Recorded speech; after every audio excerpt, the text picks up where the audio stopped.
Ahora sí, ahora sí. Bueno, entonces, reitero, es el trabajo de Silvina Cabrini que presentó en el Congreso de AEA del 2020. Eh, los tratamientos trata también de hacer un análisis económico y de impacto ambiental, que ahí lo llama EIQ. Este, Vamos a ver, igual yo este trabajo se los comparto, ¿no? Obviamente, para que lo tengan. Pero el impacto ambiental, en realidad, está más acá adelante. No va a evaluar el impacto sobre el suelo, sino que lo va a hacer, acá está.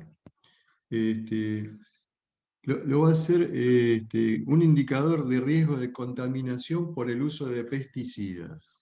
En este caso, es decir, el impacto ambiental que se evalúa no es sobre el suelo, y sí por la utilización de pesticidas.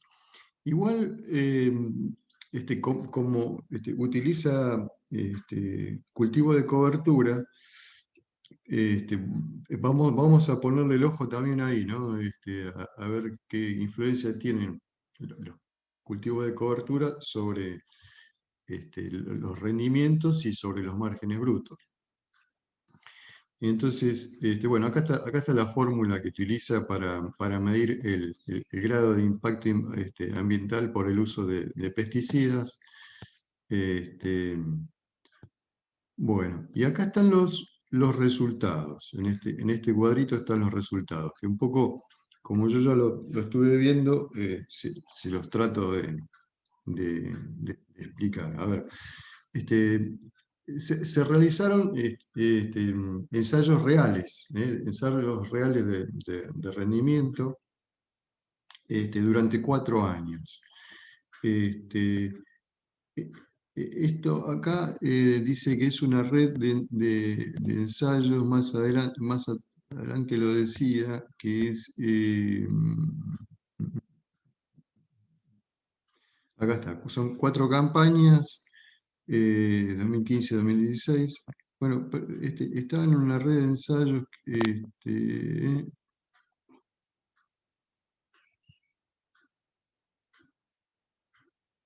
bueno, ahora no lo encuentro, capaz que lo dice más adelante.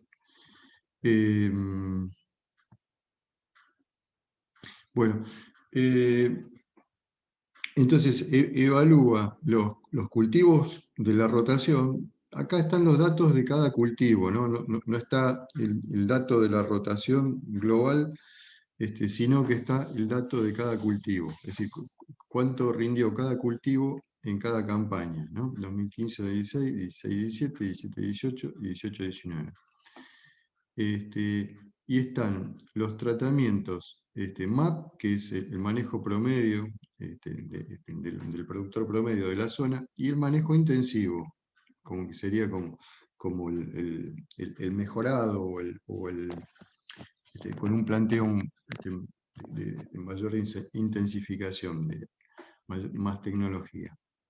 Y para cada uno se aplicaron los 2 tratamientos, es decir, con cobertura y sin cobertura. Con cobertura y sin cobertura. El rinde promedio y el rinde promedio del partido como para tener referencia. Entonces, fíjense que, digamos, si miramos, por ejemplo, el maíz, en la primera campaña, el tratamiento con cobertura tuvo un rendimiento de 6.500 kilos y el sin cobertura 9.500. Es decir, el rendimiento sin cobertura sacó 3.000 kilos más de maíz con respecto al con cobertura. O un 50% sería, ¿no? Más. Y con el manejo intensivo también, el sin cobertura 10.000 kilos más que con respecto al con cobertura. La cobertura es avena con vicia, bueno, también lo dice, ¿no? Acá en el trabajo. En el segundo año pasa lo mismo, el maíz 11.000 kilos con cobertura 16.000, y acá 13.000, 18.000, ¿no? Este valor me llama mucho la atención, pero bueno, si lo pusieron, me parece exagerado, ¿no? Un rendimiento de 18.000 kilos, está bien que son ensayos controlados, no es, no son productores reales, sino, digamos, son ensayos de rendimiento de maíz. Pero bueno, acá se ve una gran variabilidad, ¿no? En este año, a nivel lluvia, fue muy bueno. Digamos, en una serie de los últimos 10 años que yo también había chequeado para soja, el mayor valor fue el de 2016-17, y al año siguiente fue justo al revés, fue el peor. Así que esto también explica el menor rinde del maíz, 4.600 y 6.100, 7.400 y 8.200. Es decir, siempre el cultivo de cobertura reduce el rendimiento. Y en el único año en el que están parejos los rendimientos es en el último, ¿no? Este,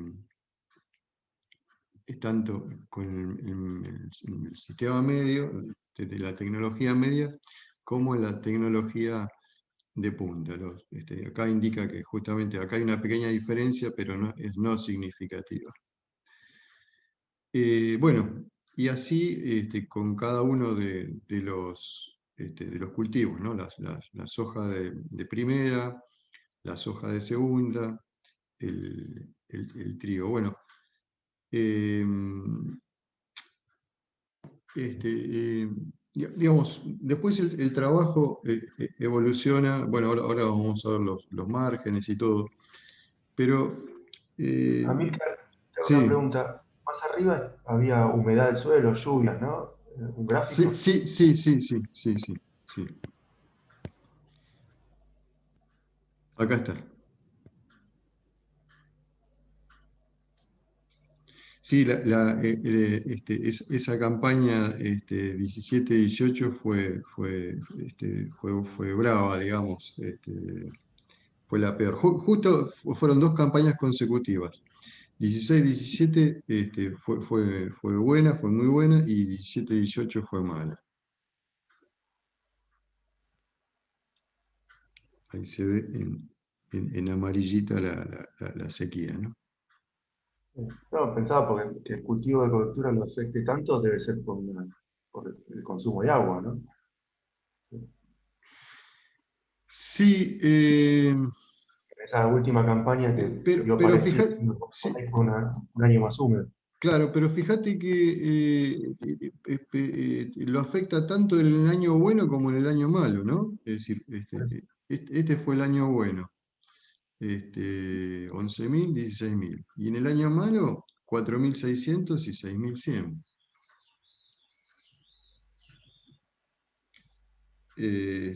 Por lo menos para el maíz lo afecta. Es decir, acá el último año podría decirse que no lo afecta.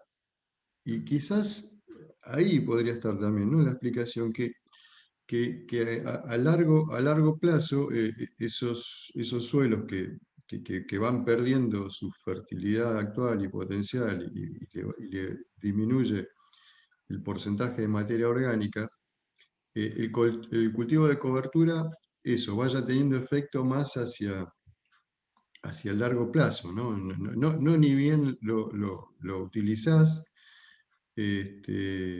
Sí, cuando van pasando los años se va tornando más importante, ¿no? Pero después el trabajo se basa en análisis económico, bueno, cultivo la proporción de margen bruto con respecto a los costos marginales, bueno. Pero a mí la verdad que me llamó la atención, sí, estos resultados, ¿no? Como para investigar, a ver si es así en todos lados o no. Después estuve googleando un poco, hay otros trabajos en los cuales se demuestra que el cultivo de cobertura incrementa el rendimiento, pero incrementa el rendimiento cuando la comparación es soja sobre soja, ¿no?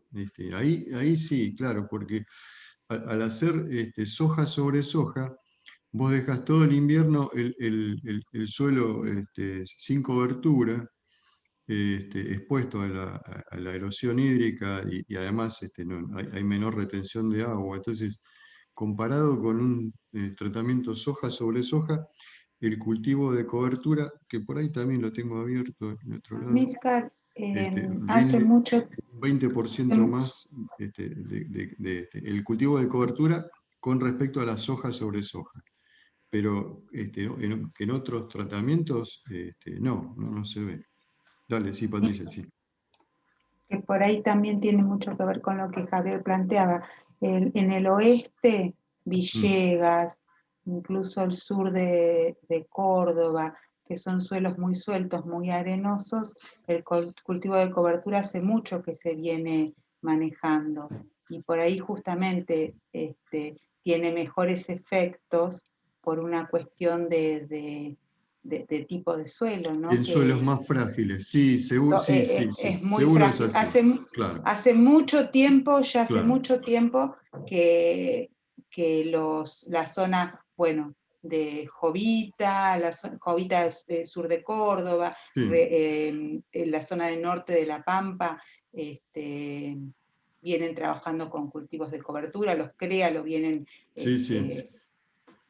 fogueando para que eso se haga. Seguramente el ecosistema, Javier, vos corregime, pero los suelos son mucho más endebles, digamos, no sé cómo es la palabra correcta. Frágiles, ¿no? Sí, creo. Frágiles, ¿no? Sí. Sí. Creo que yo tenía por acá, a ver, no sé dónde lo tengo.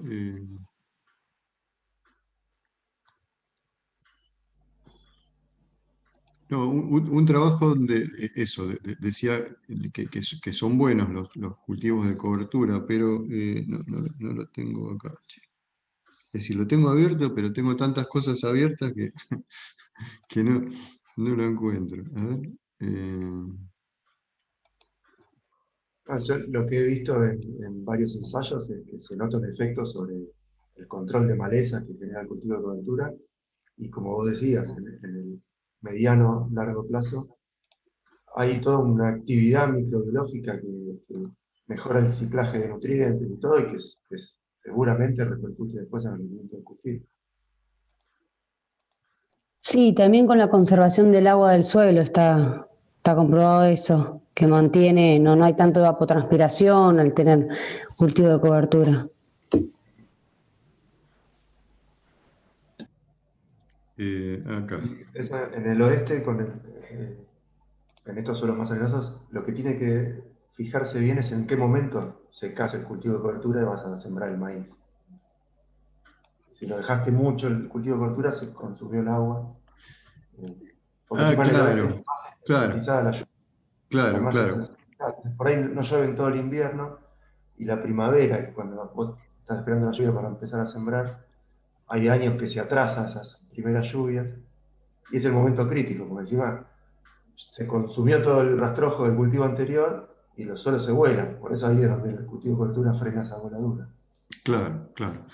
No, tal cual, sí, sí, hay regiones donde es mucho más importante que en otras, justamente. Bueno, los suelos francoarenosos es vital. Eh, pero independientemente del rendimiento, ¿no? Del rendimiento inmediato del maíz o de la soja, yo por eso me parece que la idea es centrarse en los beneficios que produce el cultivo de cobertura a nivel de aporte de materia orgánica en el suelo y de lo bueno, digamos, que es la materia orgánica. y que, por eso digo, eso habría que valorizarlo convenientemente, porque, digo, acá, es un trabajo de Álvarez que, bueno, demuestra, ¿no? Justamente que la cantidad de rastrojo que se incorpora al suelo con cultivo de coberturas es mayor con cualquier rotación, ¿no? Tanto en un apludol tautárgico como en un apludol típico. Entonces, este, digo, más allá del trabajo anterior que vimos, que puede ser bueno, que eso, que el rinde inmediato no tenga impacto o al contrario, o que lo disminuya, pero me parece que lo que justamente hay que evaluar es que a largo plazo el efecto es benéfico tanto en las propiedades físicas del suelo, en la biológica, y que eso después va a impactar también en los rendimientos futuros, ¿no? Y que eso habría que ponderarlo económicamente.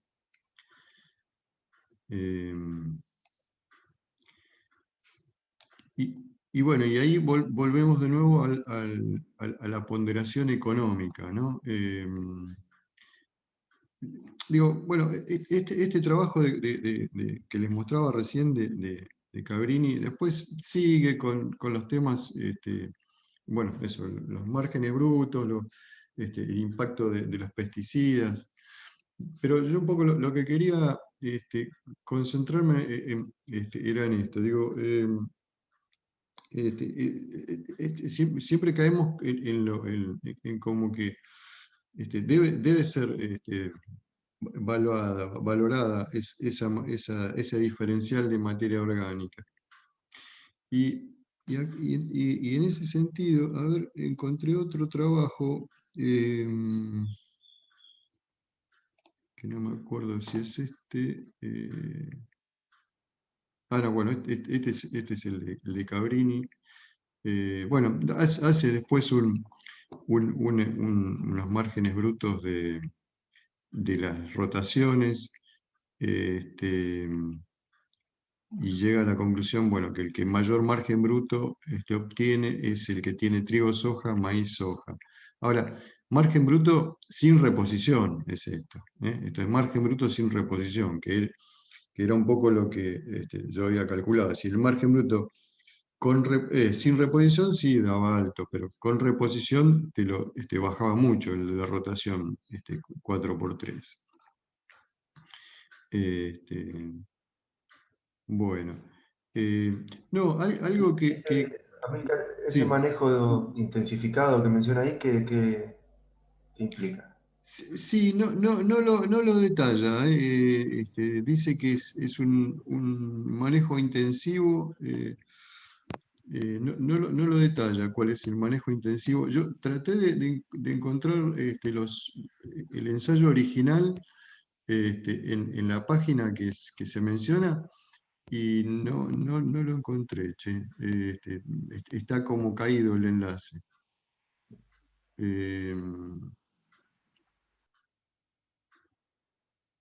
Los resultados respaldan la idea de que es posible mejorar la productividad anualmente, la implementación de sistemas de producción más intensivos y diversos.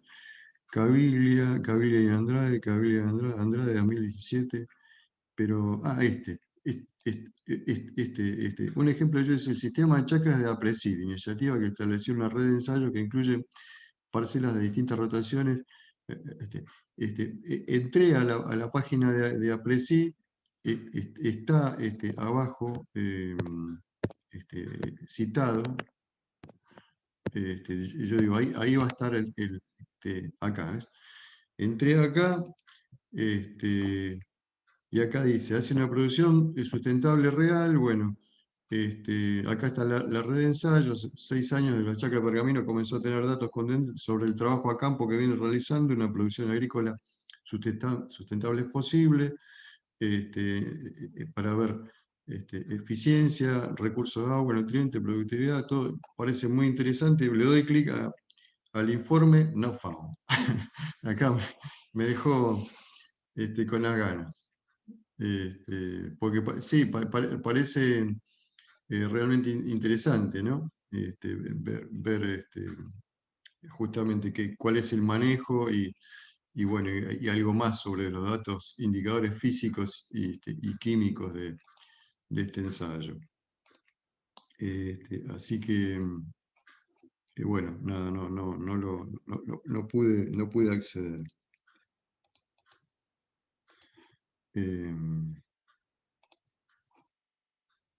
Bueno, no, que justamente les quería consultar, a Hernán y a Javier. Si uno dice el suelo, ¿no? La incidencia de la materia orgánica.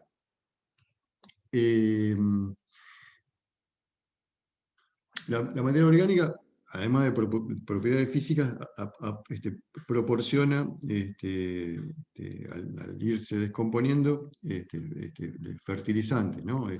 Fósforo, nitrógeno, potasio, no sé, bueno, pero sobre todo fósforo y nitrógeno. Si se aplica fertilizante para compensar ese desbalance negativo, ¿no? Entre lo que extrae el cultivo y lo que el productor aporta, pero que siempre se queda corto, ¿no? Ahora, si se aporta todo el fertilizante necesario que se lleva al cultivo y que equilibraría justamente ese balance. ¿La materia orgánica se mantendría? ¿Se mantendrían los niveles de materia orgánica? Digo, porque la materia orgánica se descompone y esos kilos de nitrógeno y fósforo que se van descomponiendo van a ser extraídos por el cultivo, justamente porque por ese déficit en el balance. Ahora, si esos niveles son suplidos por la fertilización, digamos, artificial, ¿la materia orgánica se mantendría en los niveles? ¿Se entiende, no? La pregunta, Javier. Sí, no sé, Pocho, si querés responder vos. Para mí, materia orgánica es mucho más amplio que esos nutrientes. En realidad, la materia Sí, orgánica es para mí también es mucho más amplio, abarca otras cosas. Es un pool muy grande de distintas fracciones. Sí. También, aparte tiene nutrientes, pero además, hasta la biomasa microbiana forma parte de Tal la cual. materia orgánica. Sí. Y por otro lado, uno, no sé, pienso esto, cuando uno incorpora fertilizantes orgánicos, cualquier tipo, uno está modificando de cierta manera el ciclaje de esos nutrientes. Y al modificar ese ciclaje, estás modificando la biomasa microbiana que en cierto punto también puede llegar a digamos, ¿cómo decirlo? Afectar el consumo o no de esa materia orgánica, porque también al modificar, al desbalancearse, ¿sí? Uno puede estar modificando el ciclado normal, ¿sí? De esa materia orgánica. Y ahí intervienen los microorganismos. Entonces, si uno, suponete, aplica nitrógeno, ¿sí? Que una fuente nitrogenada, estás modificando de cierta manera la vida o el funcionamiento de la microbiota que hay. Entonces, seguramente eso afecte, ¿sí? La proporción de materia orgánica. Creo que pasa por ahí también. O sea, no es solamente, bueno, Sí. si sé que mi cultivo consume nitrógeno, fósforo, bueno, aplico tanto de nitrógeno, tanto de fósforo. Hay una parte biológica que no la estamos considerando ahí. Y yo creo que esa es la parte que nos falta. Pero una pregunta, perdón Javier, hablo desde el lado del desconocimiento total de sus actividades, pero me imagino que si estás aplicando nitrógeno en 2 ensayos y cada cultivo, o sea que los estaría afectando de la misma manera. Es decir, si pierdo materia orgánica en una parte del ensayo, en la otra también, como que es proporcional lo que se pierde al aplicar, no sé, nitrógeno. No sé si logro hacerme Lo que pasa entender. Lo que pasa es que es como que la materia orgánica es un ecosistema, más que algo tan aplico fertilizante, dejo de... Es como un ecosistema, no sé, ahí también va mi ignorancia, es como una pecera o un estanque, que no es solo lo que vos le apliques, porque hay toda una cuestión de relaciones e interrelaciones biológicas, que no es solo aplicar una cosa, esa cosa baja el pH, ese pH baja, mueren.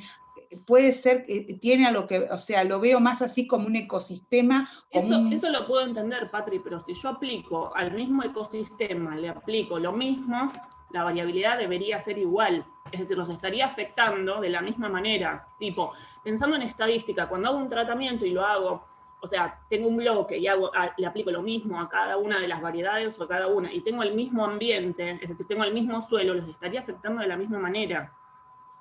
No sé si, capaz que no me hago entender. No, perdón, hago una... Bueno, acá me parece que aplica un poco investigación de parte de biotopo, porque materia orgánica está bien, está en balance, pero energía viene a exterior. Es mucho de energía solar. Después, bueno, vimos que había estudiado estas precipitaciones, pero escurrimiento de esta misma agua de otro lado en el mismo lugar. Eso todo pertenece al lado de como biotopo que también desarrolla este ecosistema e influye mucho. Por eso no veo que hay mucho estudio de este lado, en mi opinión. Habría que ver cómo afecta la materia orgánica a los cultivos de cobertura, porque se suele utilizar, por ejemplo, vicia o, bueno, generalmente algunas fabáceas que promueven, por ejemplo, la fijación simbiótica de nitrógeno. Los rendimientos sí, claramente van a ser menos al hacer cultivos de servicios, que es un tipo de intensificación. Capaz que se refiere a eso cuando habla de intensificación. El utilizar otros, por ejemplo, un cultivo de cobertura es un tipo de intensificación de la producción. Y bueno, habría que ver cómo mejora la materia orgánica por la actividad biológica que se puede desarrollar por ejemplo, con vicia, o también a veces en verano lo hacen con poroto caupí. Después también creo que lo hacen con avena en invierno, que mejora las la formación de micorrizas. Y bueno, y capaz habría que evaluar también eso, cómo mejora la materia orgánica con estos cultivos de cobertura y la actividad biológica. Eso está, hay trabajos sobre cómo se mejora sí. y qué proporciones, digamos, esto un poco lo que conversábamos ayer, esto del fraccionamiento de esta materia orgánica. Hay trabajos y hoy por hoy hay gente que investiga más la parte biológica, esto de respiración, diversidad, biomasa, ¿sí? Lo que es difícil muchas veces es enganchar la parte económica con todo esto, que es un poco, digamos, un poco estamos metidos por eso, ¿no? Ver cómo podemos transformar en números, porque, digamos, los productores muchas veces son más simplistas en ciertas cosas. Hoy por hoy la capacidad de un productor de analizar cosas es como mejor o más amplia que hace, no sé, ponele 20, 30 años para atrás. Y quizás el productor siempre, por lo menos lo que uno ve, ¿no? Siempre uno tiene que entrarle por el lado del bolsillo. Sí. y tratar de transformar estas cosas en números. No, yo no digo que sea la mejor, ¿eh? Yo no digo que sea la mejor manera, pero es una de las maneras. Sí. Entonces uno tiene que tratar de transformar todos estos procesos biológicos o qué valores ecosistémicos trae o cómo, a ver, ¿cómo decirlo? Cómo mejorar funciones ecosistémicas y esas mejoras o ese mantenimiento, transformarlo en número para que un productor lo pueda ver. Justamente ese es el objetivo que yo seguía, Hernán, y que, bueno, que Sí, también sí, tal cual. por eso les Por eso tiro, porque estamos. digo, claro, porque en realidad yo no quiero que el productor cuide el suelo porque es bueno, Tal cual.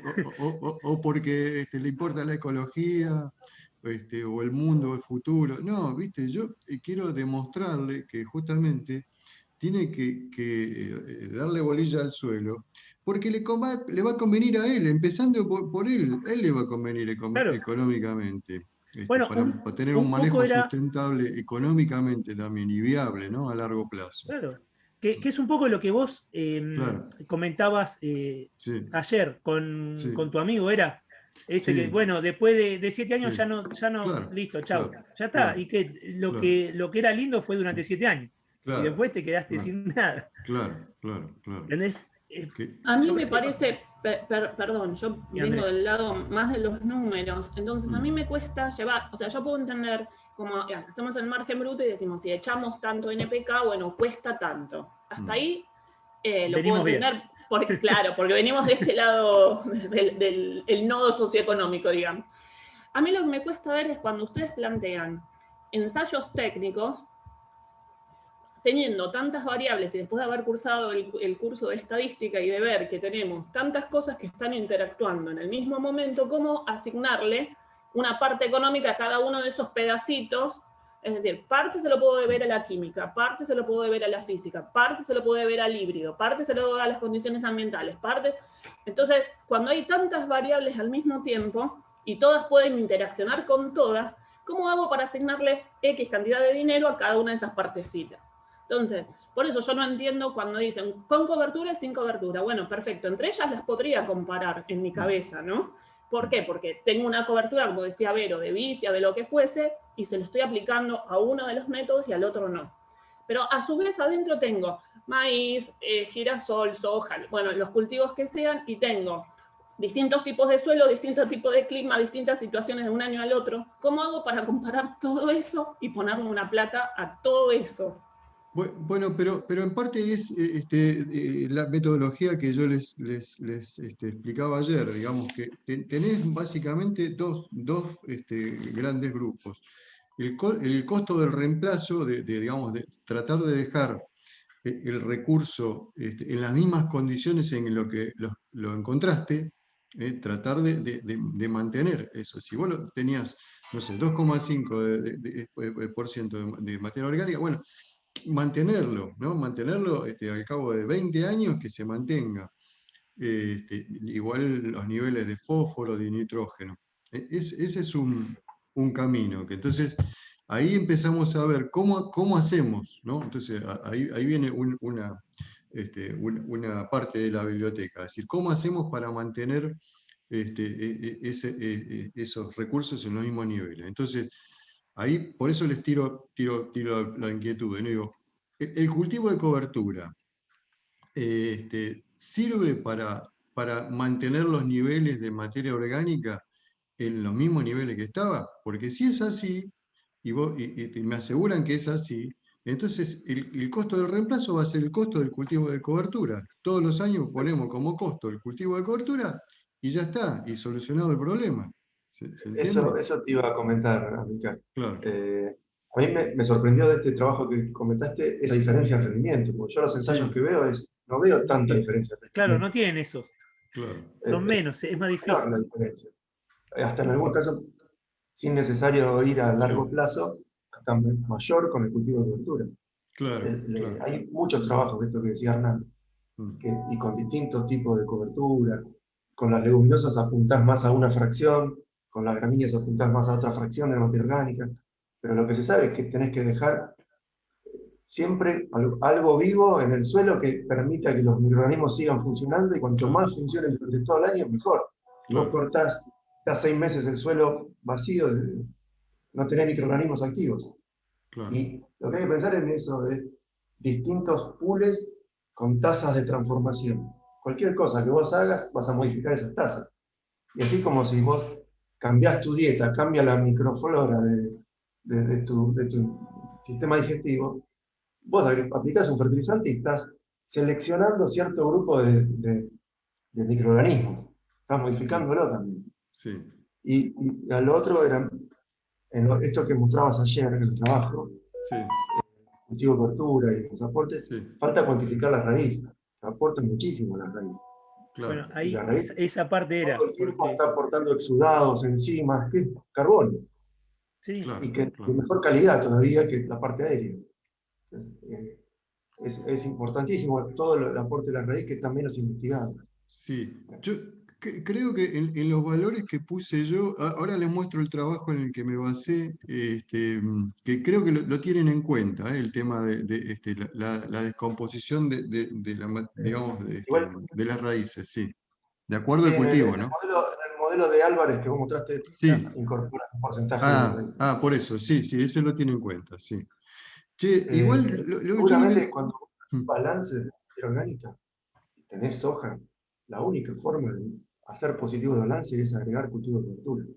Claro, Eso ya. claro, Es claro, fácil cuantificarlo desde ese lado. Pero la verdad claro, que yo la otra vez que hablábamos por teléfono te decía que una vez un productor nos llamó sí, porque un vecino prendió fuego y se le quemó todo el sí, rastrojo que sí, venía sí, haciendo directa hace años, sí, y le quemó todo, y el vecino decía, bueno, decime cómo hago para pagártelo. claro, El acuerdo fue cuantificar, bueno, para generar tanta cobertura, necesito hacer, no sé, 5 años de cultivo de cobertura, bueno, pagame el costo de esos 5 años. claro, claro, Lo que claro. pasa es que estás cuantificando en medio simple, ¿no? El cálculo, cuantificando la cobertura así, y no estás viendo en realidad la materia orgánica que se genera. Porque vos Claro, pensás, hay distintas fracciones de materia orgánica, algunas se generan con esa descomposición de rastrojo en pocos meses, pero hay fracciones que tardan más de 10 años, fracciones que tardan 100 años y fracciones que tardan 1000 años. claro, claro, Entonces, claro.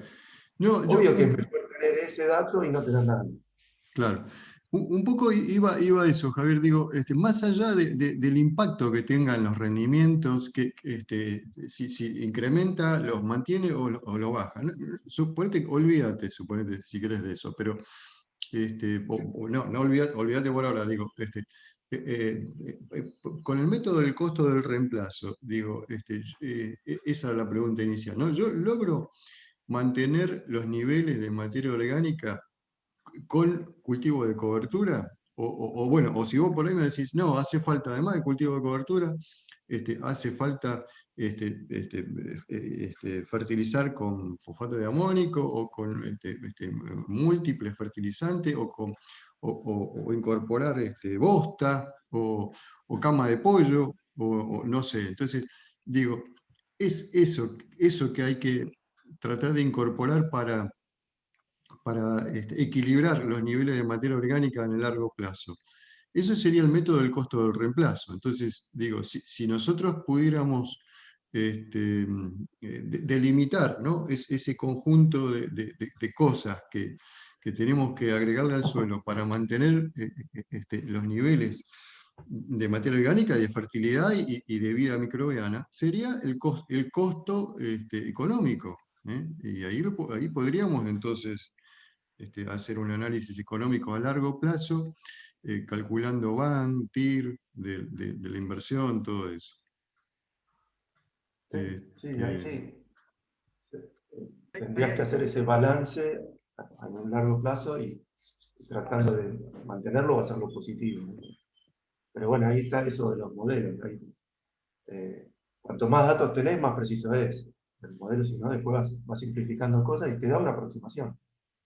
Y que hay que trabajarlo por regiones, ¿no? Es decir, supongo que eso, que cada región debe tener su propia respuesta, digo, por ahí eso, el cultivo de cobertura aporta para una región, pero no tanto para otra, digo, o las enmiendas, o cuestiones de ese tipo, ¿no? Sí, para mí son casos particulares, pero es lo que te decía, los modelos empíricos es difícil extrapolarlos a otras condiciones porque están armados en base a un ensayo puntual. Y los modelos conceptuales tenés distintos tipos, de materia orgánica general como un pool, o que te fraccionan hasta en siete fracciones diferentes, más complejos. Y después son difíciles también llevarlo a la práctica, porque por ahí no tenés análisis de laboratorio que te cuantifique cada una de esas fracciones. Siempre hay que buscar algo ahí intermedio. Claro. Pero hay de todo para poder Claro, cuantificarlo. pero ponele, digo, si vos haces por regiones, ¿no? Utilizás los datos empíricos de cada región y haces, aplicás esta metodología que estamos diciendo. Para una región, para otra, para otra, para otra, cada una con sus particularidades.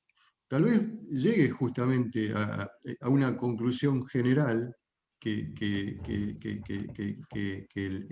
eso, un poco lo que estamos buscando, ¿no? Que el mantener el recurso suelo en cada región produce a la larga beneficios positivos económicamente para el productor, ¿no? Que es un poco cada uno con sus particularidades, pero a lo mejor llegamos a la misma conclusión, que es un poco lo que perseguimos, ¿no? Sí, sí, seguro, yo creo que sí. Y entonces, eso, me parece interesante tratar de buscar datos en cada región y bueno, tratar de ponerlo en valor, ¿no? Ese sería el método del reemplazo, ¿no? Ese es el método del reemplazo, el costo del reemplazo. Ese es un método. Y el otro método es el que yo le decía, es decir, la consecuencia, ¿no? Que es evaluarlo por el lado de la función de producción, la consecuencia. ¿Qué pasa si no hacemos nada? Bueno, los rendimientos, en vez de ser estables, más o menos estables, obviamente siempre con la lluvia si llueve te rinde más, si no llueve te rinde menos, pero digo, si uno pudiera controlar el efecto climático y las demás variables, vos, y sembrás todos los años el mismo híbrido y con la misma tecnología, deberías tener más o menos los mismos rendimientos todos los años si conservás el recurso. Ahora, si no lo conservás, cada año te va a rendir un poquitito menos, ¿no? Un poquito menos, un poquito menos, un poquito menos. Un poquito o mucho menos, no sé, pero digo, te va a rendir menos.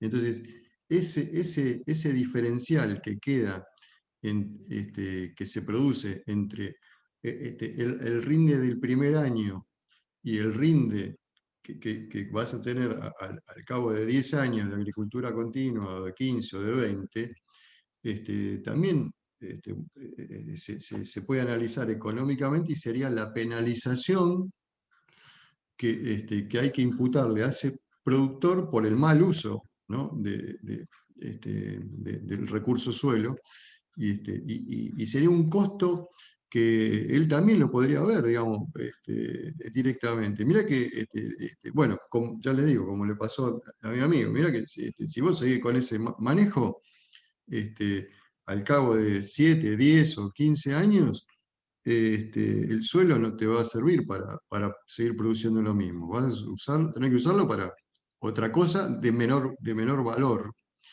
Y por lo tanto, ahí te afecta directamente el valor económico de la tierra. Así que ese es el otro método. Amílcar, a ver, yo me lo estoy imaginando con evaluación de inversiones, por Sí, ejemplo, sí, y sí, hacer la situación cero y claro. después ir bajando los rendimientos a 10 años, por ejemplo, ir todos los años bajando un poquitito los rendimientos y hacer un band diferencial. Sí. Por ese lado, Patri, sí. Claro, Que es un poco lo que yo no hice en el trabajo, ¿no? Yo creo que lo tendría que haber hecho en el trabajo que les mostré, que hice en 2008, tendría que haber hecho también un band diferencial. claro. Este, Eso si tuviéramos mm, datos de qué porcentaje se va perdiendo, ese es súper sencillo en realidad, Bueno, porque lo que haces que es... les mostraba, es decir, yo me basé en trabajos de Díaz Claro. Sorita, de Álvarez, para estimar, bueno, y Silvina se basó en otros, ¿no? En otros trabajos, pero eso, trabajos existen, hay que ver cuál tomás para tu zona y para hacer esa proyección de disminución de rendimiento. Bueno, ahí, el punto sería la disminución del rendimiento, o sea, Sí. ¿qué trabajos me muestran a mí cuál es la disminución de los rendimientos? Porque el resto se mantiene constante, o sea, vos siempre vas a estar usando la misma tecnología, la misma semilla. Eso, desde evaluación de inversiones, eso es sencillo. Lo que faltaría es encontrar entonces trabajos que me avalen el porcentaje de disminución de rendimientos por hacer siempre lo mismo. Es así. Sí, Bien. tal cual, tal cual. Bien. Y otra forma, bueno, incluso yo digo, pensaba que por ahí les viene bien a todos que les dé un repaso sobre evaluación de inversiones, ¿no? Van, TIR, porque digo, viene bien para aplicar este tipo de conceptos, ¿no? Porque, digo, el valor de la tierra, vos, desde el punto de vista de plantearlo como un proyecto de inversión, de evaluación de inversiones, decís, bueno, yo puedo comprar la tierra, suponete, a $10.000, y al cabo de 10 años, con una tasa con una pérdida de $100, como había calculado yo y como calculó también Silvina, más o menos $100 de pérdida por año en concepto de no reposición de nutrientes. Entonces, después de 10 años, tu valor de la tierra, en vez de 10.000, va a ser 9.000. ¿Se entiende? Entonces, quiere decir que vos invertiste 10.000 y al cabo de 10 años no vas a recuperar el valor total de la tierra como valor de reposición, como recupero. Vas a recuperar 9.000 solamente. Entonces ahí ya tenés un diferencial negativo. Y además, el otro diferencial negativo de la pérdida de rendimiento. Sí, claro. Y año a año vas a tener una pérdida de rendimiento. Sí, tal cual. Por eso tenés dos consecuencias negativas. ¿Sí? Eso se le puede mostrar al productor. Sí. Explicarles evaluación de inversiones es más complicado, pero explicarles que van a perder rendimiento y que la tierra se va a desvalorizar, que no lo van a ver porque la realidad es que en el mercado no pasa eso, ¿no? Claro. Bueno, ahí está, ¿no? Bueno, pero es lo que En los hablábamos últimos... ayer. El mercado, si vos considerás el valor de mercado por social, por el valor social, te embarra la cancha. Ahora, andate a un lugar que sea lejos de las rutas, lejos de los pueblos, y que el valor de la tierra sea exclusivamente para producir. Y ahí vas a ver que la tierra mejor se paga más y la tierra peor se paga menos. Sí, a ver, yo llevo una evolución y en los últimos 10 años, ojo que la tendencia está cambiando y si vos ves la recta de tendencia y de los últimos 10 la pendiente es negativa, así que bueno, también eso se está viendo desde el punto de vista inmobiliario. Yo te lo digo, lo veo desde el punto de vista inmobiliario, ¿no? Así que bueno, sí, también no sería tan, si lo mostrase en los últimos 21, no, pero si lo mostrase en los últimos 5, ahí ya la tendencia se ve a la baja desde el punto de vista inmobiliario. Pero bueno, tiene que ver con cuestiones externas, ¿no? Tiene que ver con la caída de los commodities y todo eso. Sí. Pero bueno, sí. Pero sí. Se puede hacer. Digo, y todavía, digamos, estamos viendo reposición, ¿no? Pero no nos metimos un poco en el tema bueno, nosotros muchas veces insistimos en administración y en taller, que es la necesidad de rotar con pasturas, sobre todo en la mayoría de los suelos. Bueno, digamos, salvo Pergamino, que tiene clase 1, pero en todos los suelos del país, es necesario la rotación con pasturas para recuperar la fertilidad, la actividad microbiana, la materia orgánica del suelo. Y no encontré muchos trabajos acá en Argentina, como les decía. Tengo un trabajo acá a ver,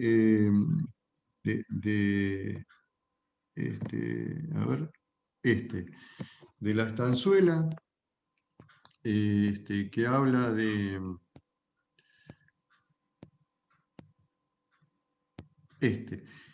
principales contribuciones del experimento de rotaciones cultivo-pasturas de línea en la estanzuela. Compartí. Ah, no lo están viendo, ¿no? Perdón. Perdón. Ahora lo comparto. ¿Ahí se ve?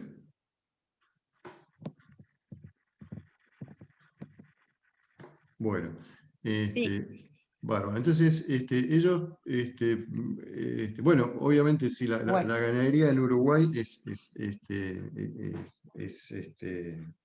la actividad principal, digamos, le da mucha bolilla a la ganadería, su propaganda como país muchas veces es, bueno, la carne, colocan en la difusión de sus actividades agropecuarias, ponen las vaquitas pastando por el campo, sobre el verde, digamos. Ellos le dan mucha más bolilla que nosotros, quizás, a la ganadería. No les queda otra. Bueno, claro. Pero bueno, hacen agricultura también, tienen una parte de suelos parecidos a los nuestros, y entonces hacen evaluación de rotaciones agrícolas ganaderas. Y bueno, por acá, bueno, también después si quieren se los paso. Acá está, en este cuadrito, el sistema 1 es el sistema que es agrícola, totalmente agrícola. El 2 es un sistema agrícola con no sé qué, pero el sistema 5 es rotación con pasturas. Mitad y mitad, es decir, si pasan 5 años agrícolas y 5 años de pastura. Y entonces se puede ver, por ejemplo, el balance de fósforo, que en el sistema agrícola es negativo y acá es positivo. Fósforo total, fósforo orgánico, fósforo inorgánico, hierro, calcio. Bueno, y acá hay cosas que ustedes saben más que yo, es decir, fósforo ocluido, bray, resina, qué sé yo. Y es todo en pasturas es positivo, bueno, o levemente negativo, y en el sistema de rotación agrícola, no. También evalúan acidificación, cadmio, óxido nitrógeno, metano y indicadores de calidad del suelo.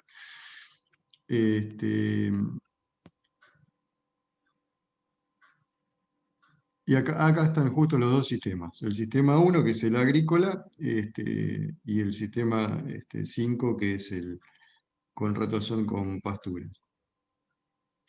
Entonces, se ve que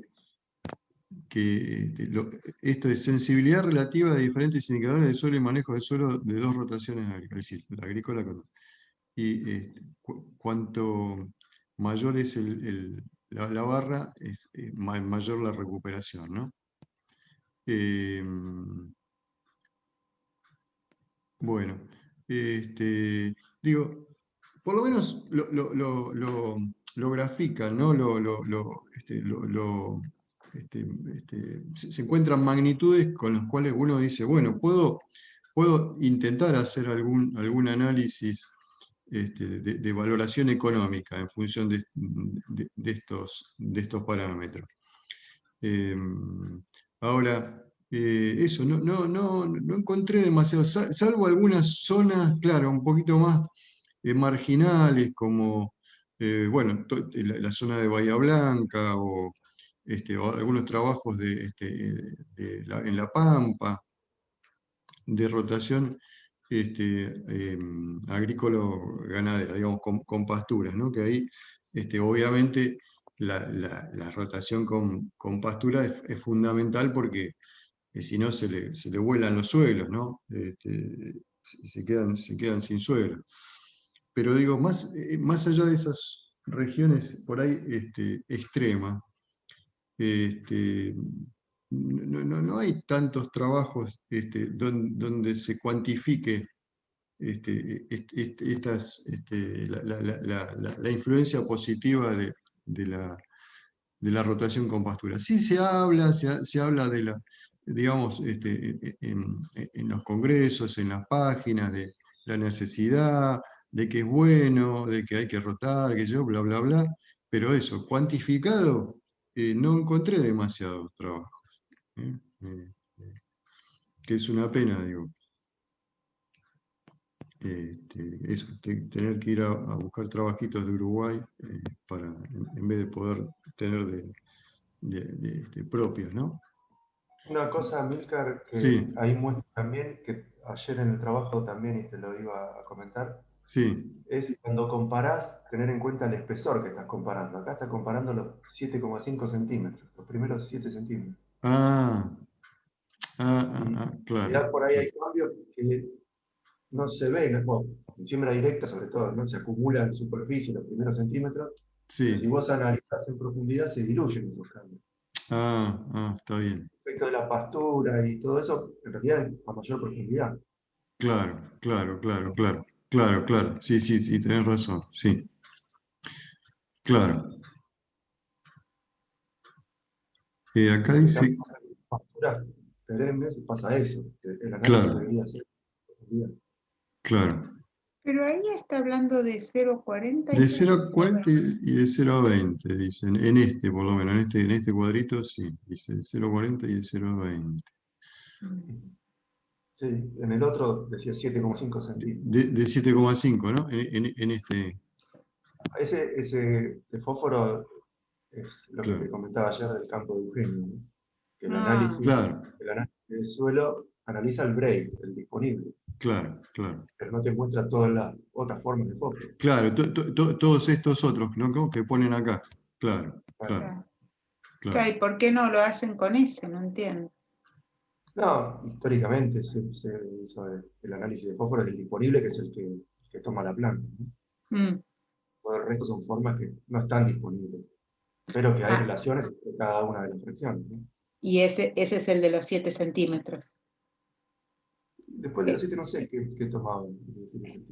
Porque no No, en el entiendo. O7 te hacen carbono, nitrógeno total, carbono total y carbono particulado y nitrógeno particulado y no me acuerdo de la última barra, esa. ¿Qué es eso? PMN, por acá lo decía, PMN, que era Carbono particular, sí, potencial de mineralización de nitrógeno. Ah, nitrógeno nitrógeno potencialmente mineralizable. Sí, sí, Sí. Es algo similar a la cantidad de nitrógeno que tiene disponible un cultivo o un cultivo durante su permanencia en el suelo, digamos. Es eso. Es algo, no es similar, ¿no? Pero háganse de la idea que es algo como decir nitratos. Lo que pasa es que los nitratos fluctúan mucho de acuerdo a las condiciones climáticas y uno cuando habla de nitrógeno potencialmente mineralizable es más estable. Es cuánto nitrógeno va a tener ese cultivo disponible. No sé si se entendió, pero sí, sí, son está dos bien. maneras diferentes Sí, de medir nitrógeno. sí. Pero ¿por qué si tenían un trabajo tan rico arriba, por qué hicieron este gráfico? No solamente hubieran hecho un gráfico del anterior también y aportaba más, Sí. porque era de 0 a 20. Lo que pasa Esa- que muchas veces de 0 a 20 capaz no tenés tantas diferencias. Un poco lo que decía Javi antes, que se diluye todo. Entonces capaz que este gráfico te dice, bueno, mira, dentro de los primeros 7 centímetros, 7,5 centímetros, vas a tener esto, que en verdad un poco cuando, a ver, la actividad biológica, ¿sí? Por lo general se da en los primeros 10 centímetros. Después de los 10 centímetros es como que la actividad es similar entre diferentes situaciones. Entonces, si quieren mostrar diferencias, muchas veces lo que hacen es marcarte los primeros 10 centímetros. ¿Sí? O acá en este caso los primeros 7,5 centímetros. Porque si no, todo como que se diluye esas diferencias. Nada más que por eso. Claro. Acá creo que igual decía que tenía diferencias significativas al 1%. Puede ser, ¿eh? Sí, Entonces, no sé. Si los tenía de 0 a 20, donde midieron en el cuadrito anterior, lo podían haber utilizado igualmente, por una cuestión de que tenían diferencia estadística. Sí, puede ser. Graficado por ahí, el otro hubiera sido también rico como para aportarlo, ¿no? Visualmente vos decís. Claro, sobre todo Sí, sí. por lo que dicen ustedes, que esto es importante, pero lo otro también, ¿no? Porque yo veo esto y digo, wow, qué bueno, pero claro. Y hay otra cosa que hay que tener en cuenta, que no sé si lo vieron o no. Muchas veces cuando nosotros hablamos de porcentajes, ¿sí? Suponete porcentaje de materia orgánica. Sí. Y en verdad esos porcentajes uno lo mide dentro de un espesor. Claro. Pero también muchas veces lo que no tenemos en cuenta es la densidad, porque nosotros podemos tener similares condiciones, similares porcentajes, pero en diferente cantidad de masa. Claro. ¿Sí? O sea, el espesor es el mismo, pero la cantidad de suelo que hay en ese espesor es diferente. Claro. Entonces, esos datos se tendrían que transformar en toneladas o en ¿cómo era, Javi? En el espesor esto. Sí, hay un equivalente. Sí, equivalente masa. Como equivalente vaca, ponele. Sí. Equivalente masa. Claro. Tal cual. Que es un poco lo que yo traté de hacer en el trabajo. Claro. Digamos, tomé esos 20 centímetros, lo multipliqué por la densidad aparente y digo, bueno, en este volumen entonces este porcentaje de materia orgánica significa tanto, ¿no? Lo saqué en toneladas directamente. En toneladas. Sí. En toneladas. Está bien, no, es eso. Claro. Eso es importante sobre todo cuando comparás sistemas de labranza. Si vos en una labranza removés el suelo, la densidad baja mucho. Claro. Y la directa se va compactando. Entonces, claro. Tenés que cuantificarlo en unidades de masa porque si no, no son comparables. Claro. Ahora, fíjate, acá el resultado ¿no? Las primeras dos columnas sería el carbono orgánico. ¿Sería apropiado? Lástima que no están justos los valores, ¿no? Pero digo, ahí aparentemente el carbono orgánico de la rotación sería más o menos 170, ponele. Se podría decir que consecuencia de la agricultura continua te bajó de 170 a 100 la materia orgánica, digamos, el carbono orgánico y con ello la materia orgánica total, ¿no? Y tratar de penalizar, si se quiere, con ese valor la materia orgánica, digamos, la disminución de la materia orgánica, ¿no?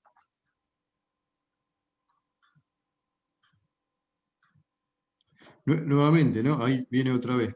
El costo de la reposición. ¿Cómo lo cuantificas? Bueno, pero. ¿Cómo cuantificas? Claro. Hay enmiendas hay enmiendas que se pueden comprar para compensar, perdón, para compensar ese carbono orgánico, ¿no? Llame ya. Llame ya. Trae algo para compensar ya.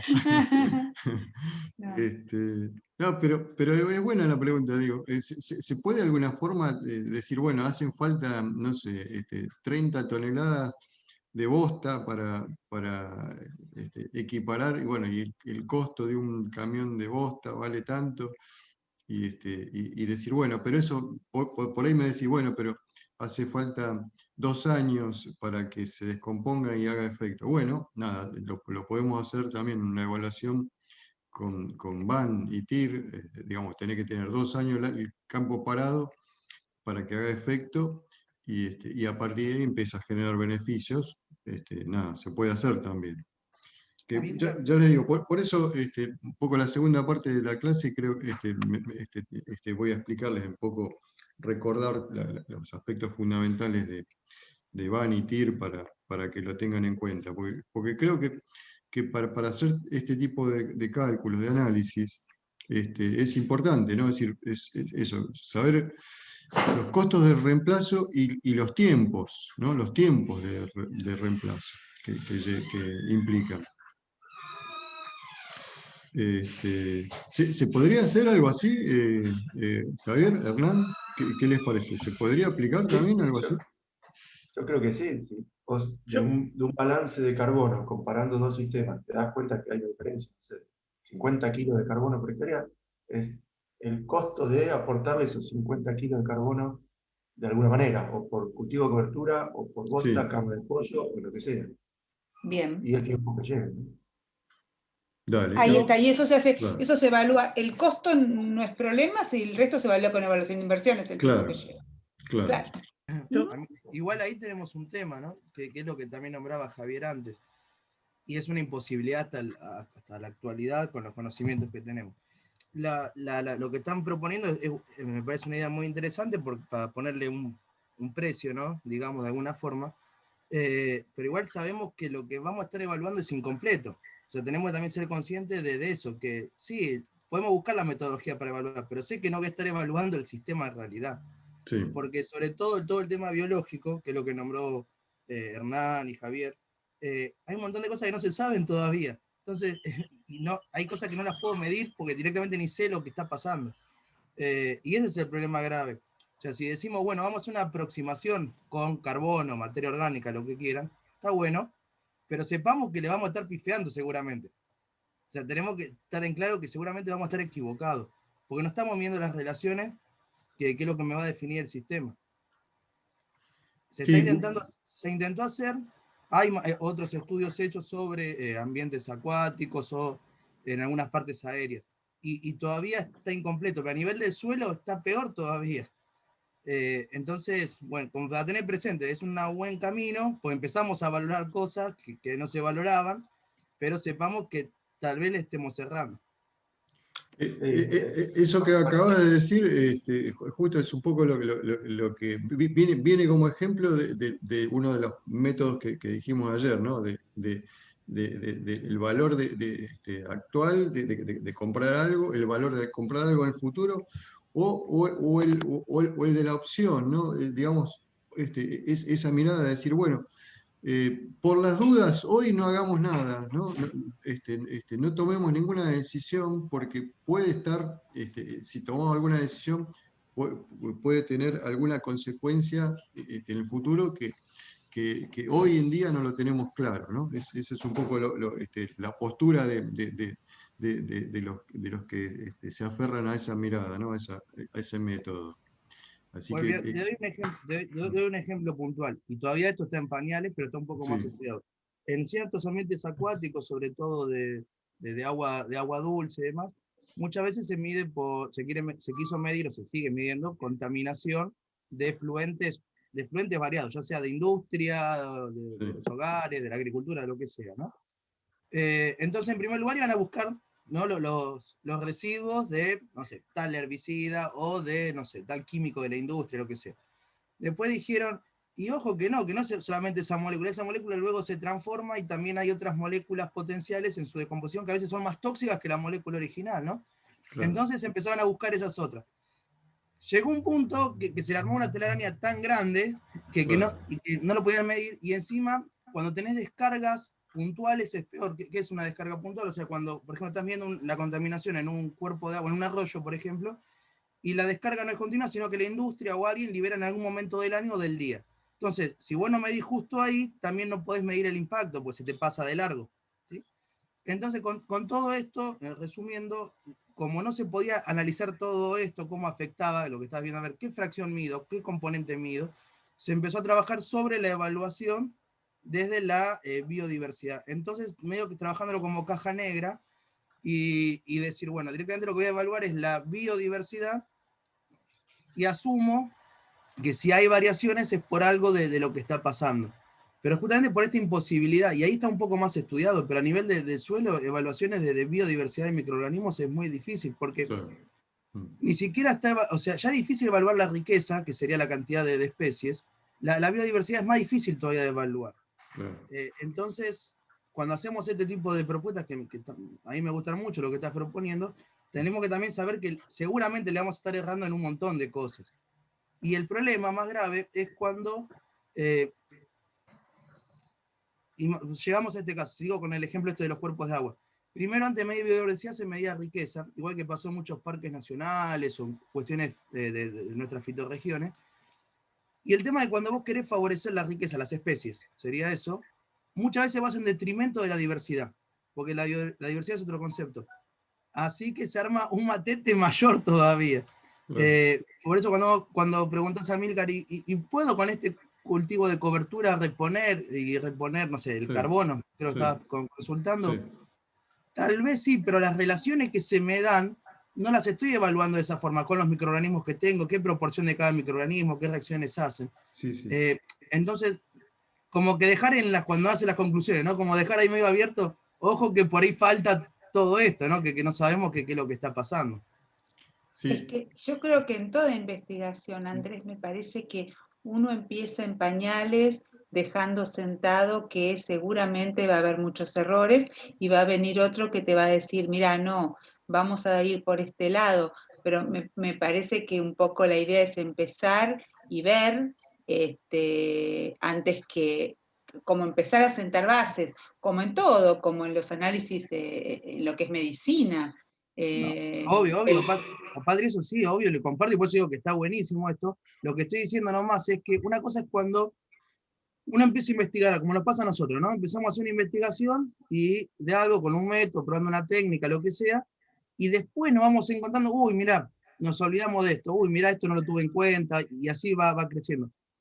Pero cuando vos no lo sabés de antemano, el tema es cuando vos, es distinto, cuando vos ya sabés que lo que vas a medir va a tener error, y mucho, y te vas a comer la mayor de cosas, ¿no? Entonces es como para tenerlo presente nomás, ¿no? Para no guiarnos solo por un indicador luego, queriendo pensar de que es un indicador insesgado, si querés, sabiendo que va a tener mucho sesgo, ¿sí? Ya de entrada. A eso es lo que voy. Haciendo sobre todo, recalcando lo que decía Javier y Hernán de la biodiversidad de los microorganismos de suelo, ¿no? Ese ejemplo que estabas dando tiene que ver, bueno, y lo que estábamos hablando también, ¿no? En suelos y todo esto, tiene que ver con algo que, bueno, algo les había nombrado, yo se los pensaba, digamos, dar metodológicamente también, pero bien, como viene a cuento, se los menciono, que es el tema de las externalidades, ¿no? Las externalidades son impactos que pueden ser positivos o negativos de hacer algo que vos estás haciendo pero, con un objetivo, pero esas externalidades indican que hay otras cosas además del objetivo que te habías propuesto. Si vos estás produciendo, bueno, tu objetivo es producir, obtener un producto, pero además de obtener ese producto, vas a generar otras cosas. Y entonces a veces es necesario medir el impacto de esas otras cosas, ¿no? Y esas otras cosas son justamente las externalidades, que como decíamos, externalidades pueden ser positivas o negativas. Uno normalmente a lo que mira son, o lo que se le presta más atención son las externalidades negativas, ¿no? Que ejemplos hay un montón, es decir, las fábricas que producen bienes que son importantes para la economía, para un país, para todo, pero eliminan sus desechos en el riachuelo o en cualquier río y lo tiran en cualquier lado. Entonces ahí producen una contaminación ambiental y, digamos, y esa externalidad es negativa. Bueno, otro tipo bueno, acá hay ejemplos, construcción de edificios altos, bueno, que te embroman visualmente o te embroman el negocio, cuando se te instala un feedlot o un criadero de cerdo cerca digamos, de un pueblo. Bueno, nada, ahí se generan externalidades negativas. Ahora, hay externalidades positivas. Uno de los casos que lo estamos viviendo son las vacunas, por ejemplo, ¿no? Estamos todos esperando vacunarnos contra el COVID. Bueno, es muy difícil medir cuál es económicamente el impacto del COVID.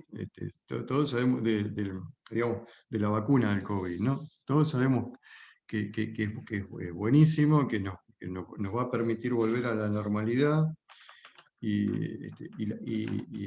Ahora, ¿cómo haces para evaluar económicamente el impacto de la vacuna? Entre lo que costó, quizás, bueno, habría que ver cómo estaba el mundo antes del COVID y lo que costó, ¿no? A nivel económico, el impacto del COVID. Pero bueno, a nivel económico, ¿cómo haces para evaluar las vidas, los millones de muertos en el mundo? Es complicado.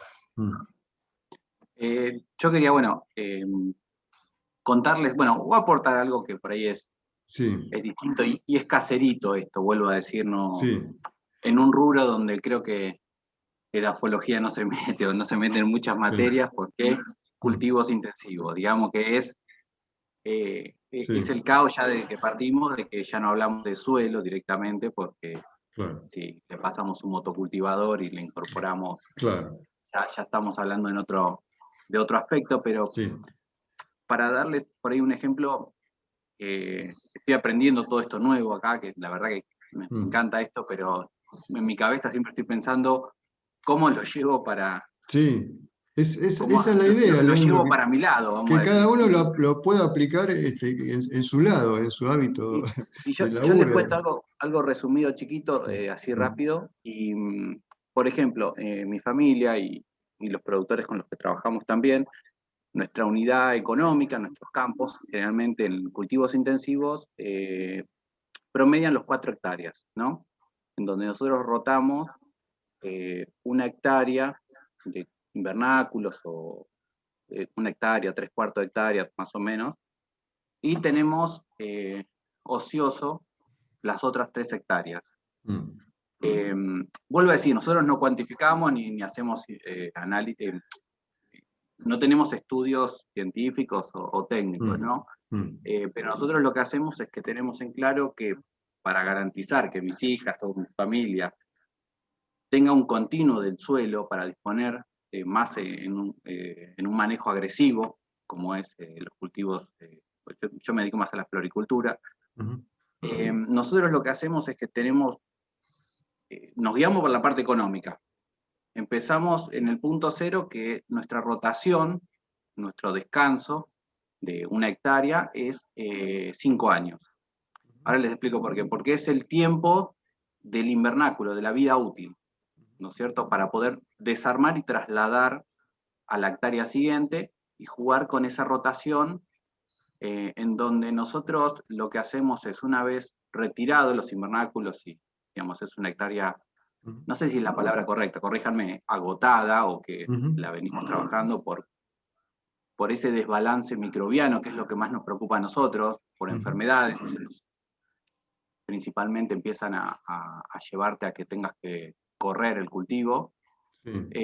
Hacemos un análisis microbiano de bacterias, bueno, todo lo que es tanto benéfico como del suelo en distintos puntos, y un análisis tanto de suelos completos, ¿sí? Del cual le damos un uso muy, muy acotado, vuelvo a decir. Pero lo que hacemos es, sabiendo eso, le incorporamos, que era algo que hablaron ustedes, que es la cama de establo. Nosotros lo que hacemos es esa hectárea, para dejarla descansar, le incorporamos aproximadamente, serían casi 4 camiones, son 3 por 7, 21, más o menos 28, 30 metros cúbicos de cama de establo, que es viruta con bosta de caballo, ¿sí? Principalmente. Se lo incorpora, y luego lo que conseguimos y nos dio muy buen resultado es utilizar la cebadilla, la criolla. Lo dejamos y eso queda ahí, que lo usamos para cortar el pasto. Después, luego la altura nuestra de medición es a la altura casi de la rodilla, porque tiene una gran cantidad de nutrientes, y al cabo del 4.º año se le vuelve a tomar análisis de suelo, ¿sí? Y también de la flora y fauna, vamos a decir, de los microorganismos, y cuando se retorna a unos valores que son muy altos a comparación, vuelvo a decir, voy a buscar alguno, a ver si tengo para mostrarles, con relación a un suelo normal, ya que imagínense que se le incorpora bastante materia orgánica y fertilizantes, pero ya está estabilizado, se reduce la salinidad, digamos, la conductividad.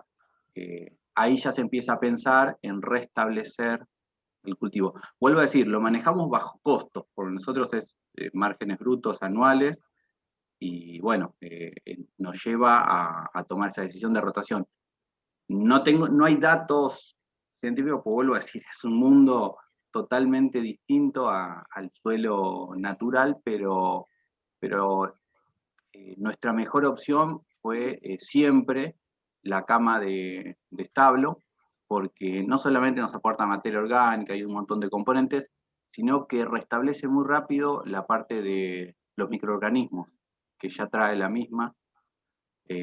Bueno, nosotros además aplicamos tricoderma y una enmienda microbiana que ayuda, pero bueno, vuelvo a decir, no está cuantificado y es bastante complejo, pero a nivel de productores esto. Leandro, súper interesante, muy Súper interesante. interesante. Aparte, ahí tienen un costo concreto, digamos, de cuánto les llevaría el reemplazo, digamos, para volver al suelo más o menos a la situación original.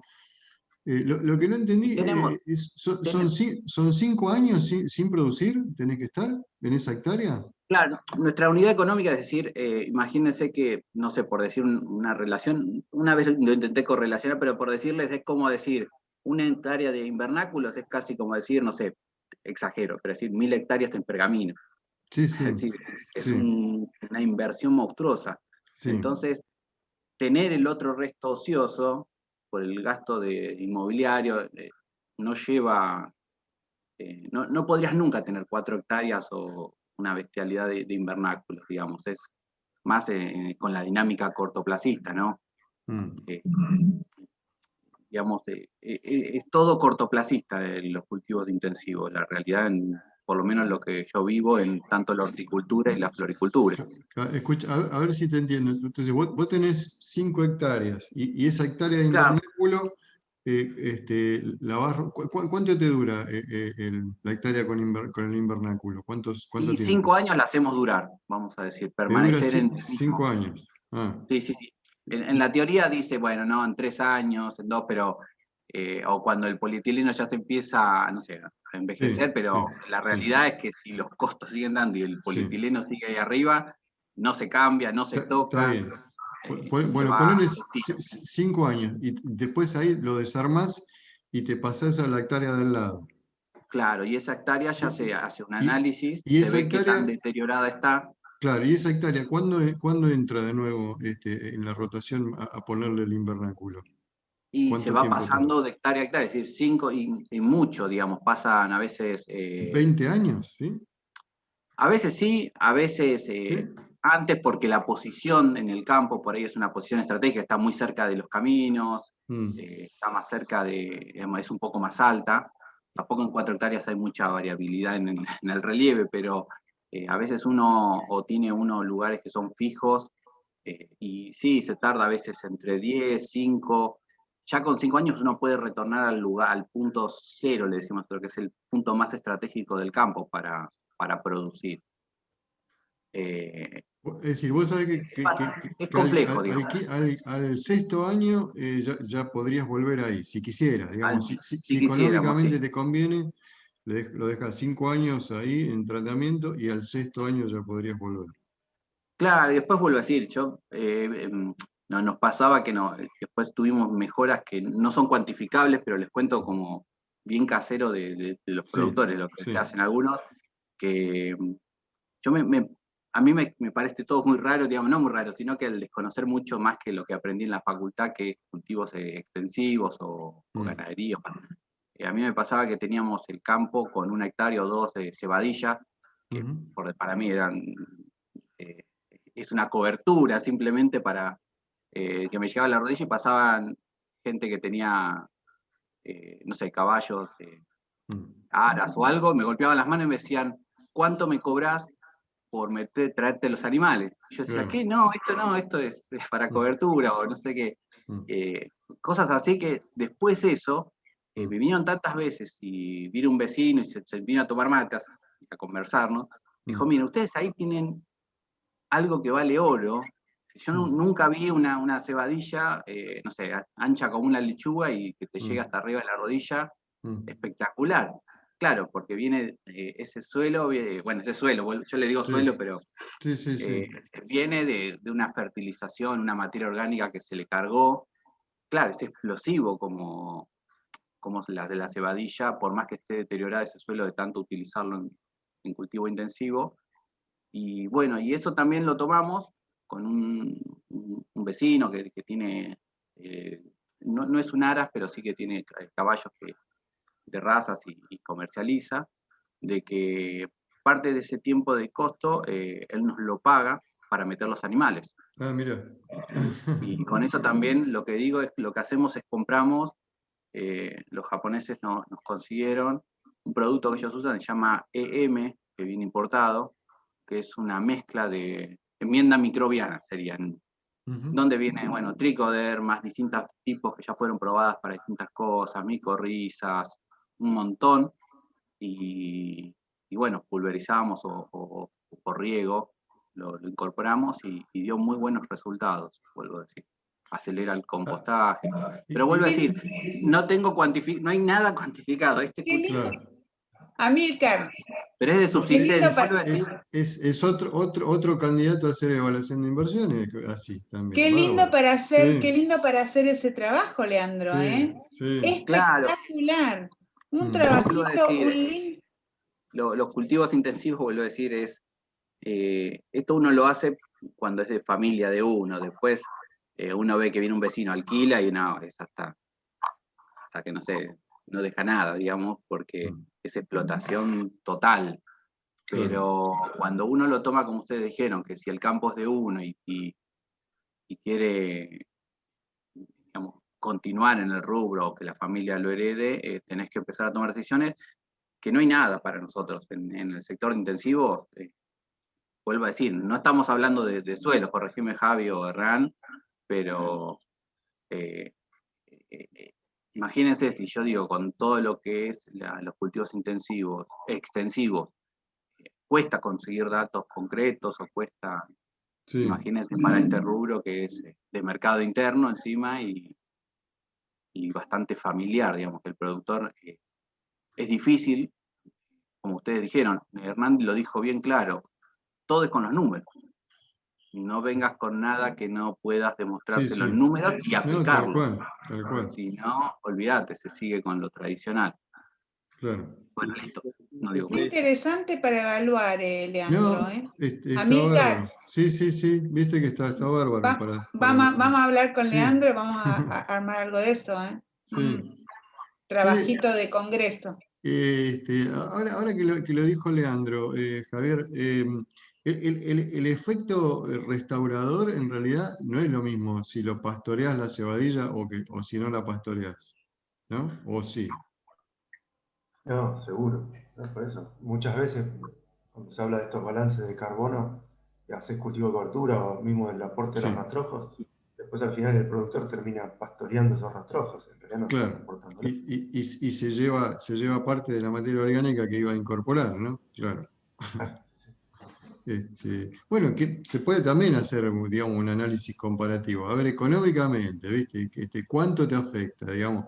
¿Le conviene a Leandro alquilar esa parte para y que se la paguen? ¿O le conviene por los ingresos que va a tener en el futuro, no hacerla pastorear y justamente dejarla la cebadilla que se pudra y que se caiga al suelo y mejorar la materia orgánica. Ahí tenés otro análisis también, interesante para hacer.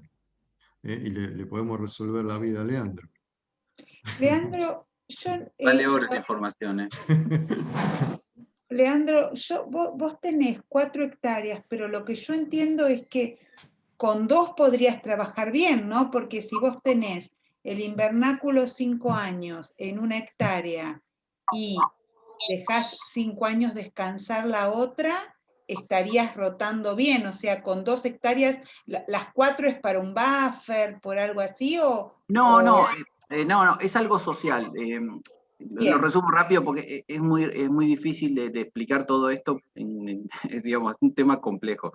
Ya desde un lado de que el problema en la hectárea, en el 3/4, en donde sea la mitad de hectárea que uno cultive, no es en sí la materia orgánica, porque creo que hace un tiempo analizamos con Hernán y con Javier, y no, creo que las concentraciones de materia orgánica que tienen, aún estando ya sobreexigido, digamos, sobrepresionado, son altísimas.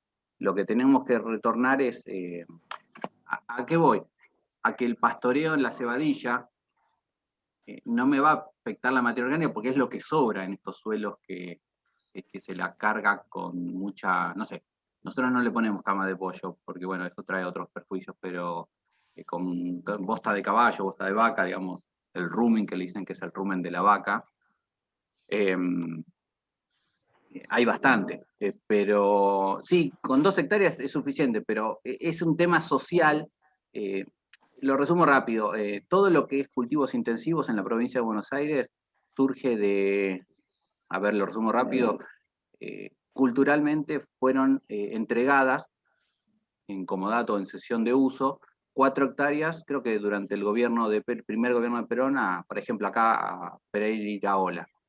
Se le expropió porque debía impuestos, era zona triguera, se fraccionó en 4 hectáreas y se lo dio a todos los inmigrantes posguerra.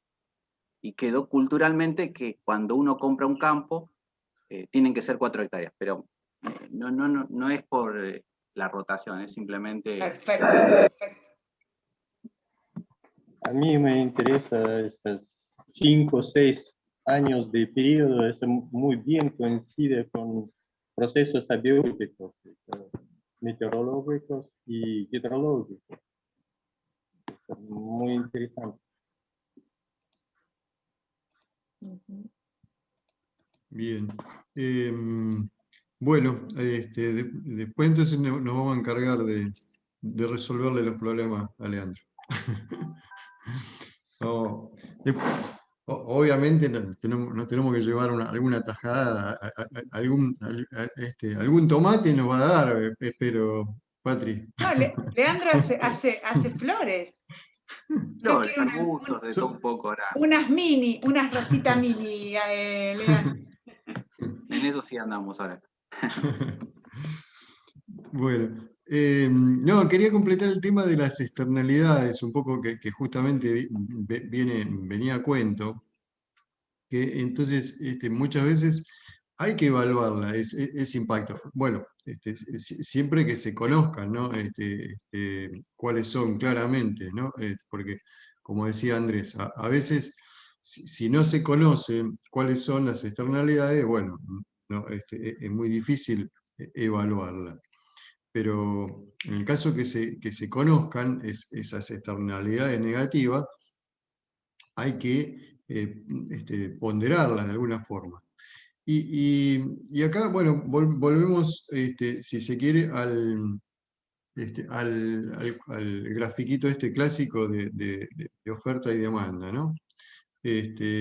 Oferta, esta es la curva que tiene pendiente positiva, la demanda es la que tiene pendiente negativa. Es decir, acuérdense que con un precio mayor significa que la demanda baja, ¿no? Y con un precio menor, la demanda sube. Entonces, en situaciones donde hay externalidades negativas, imagínense, bueno, acá hay un ejemplo del plástico, ¿no? Pero supónganse que es una fábrica que tiene, que manda sus desechos al río y que, bueno, que tiene consecuencias negativas distintas a la producción.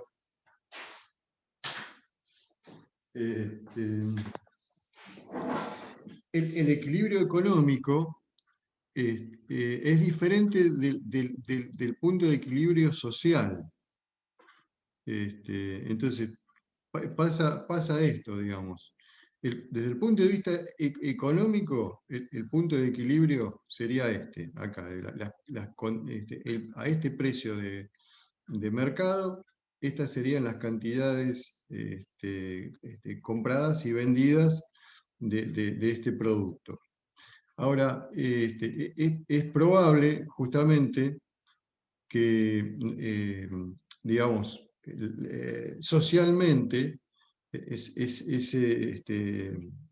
esa producción sea mal vista, tenga consecuencias negativas. Entonces, desde el punto de vista, aunque no se sepa claramente la magnitud de ese efecto, bueno, se sabe que tiene consecuencias negativas. Entonces, el óptimo social va a ser distinto del punto de equilibrio económico. Entonces, ahora, si uno pudiera conocer, estimar de alguna forma cuál es la magnitud de ese efecto negativo, se podría intentar un desplazamiento de la curva de costos, de la curva de oferta, a través de, por ejemplo, de un impuesto, ¿no? Es decir, si se penaliza la producción de un bien que es nocivo, incluso vamos a poner, por ejemplo, el consumo de cigarrillos, que es, digamos, por ahí el punto de equilibrio entre el precio y la demanda es acá. Ahora, se sabe que el cigarrillo hace mal, entonces se sabe que debería ser menor el consumo para hacerle un bien a la población, para que no esas consecuencias feas que tiene el cigarrillo, que son externalidades justamente, no afectan a la población. Entonces, ¿qué se hace? Se pone un impuesto. Se pone un impuesto, con ese impuesto de esta magnitud, el Estado puede regular de alguna forma la oferta. ¿Por qué? Porque al poner un impuesto, el costo de producción y por lo tanto su nueva oferta de esa empresa que se dedica a elaborar cigarrillos, va a ser esta roja. Entonces, con esta oferta desplazada hacia la izquierda, el nuevo punto de equilibrio se va a ubicar acá, es decir, a un precio mayor que el punto de equilibrio anterior. Entonces, con este punto de equilibrio, a un precio mayor, desplazado en la magnitud del impuesto, las cantidades consumidas de cigarrillo, por ejemplo, van a ser menores, van a estar acá. Entonces, se logra un efecto positivo de las dos maneras, digamos. Una porque el Estado cobra impuestos, recauda, y además logra disminuir el consumo, que es un poco lo que pretendía para corregir las externalidades negativas. Y hay a veces externalidades positivas, que acá está, bueno, en este ejemplito dice hélices eólicas, pero una de las externalidades positivas que todos nosotros conocemos es la educación. Es decir, tal vez el punto de equilibrio entre el precio de la educación y las cantidades demandadas por el mercado sea este. Ahora, si sabemos que la externalidad de la educación produce un bien para todo el mundo, para toda la población, entonces acá el Estado tiene que hacer al revés que antes. Es decir, antes ponía un impuesto, bueno, ahora tiene que poner una subvención a la educación por la magnitud, por esta magnitud. Digamos, o dicho de otra forma, si este era el costo o el precio de la educación, se puede poner un subsidio, una subvención de esta magnitud, y entonces el nuevo equilibrio va a ser un precio menor y con una cantidad demandada mayor. Obviamente ahí tiene un costo para el gobierno, pero nuevamente, si la externalidad positiva se valora como que es algo importante socialmente, entonces ese punto óptimo social es al que hay que apuntar. Entonces, se resuelve de esa forma, como una intervención del gobierno, ¿no? Bueno, acá dice, bueno, mensajitos de Leandro. Bueno,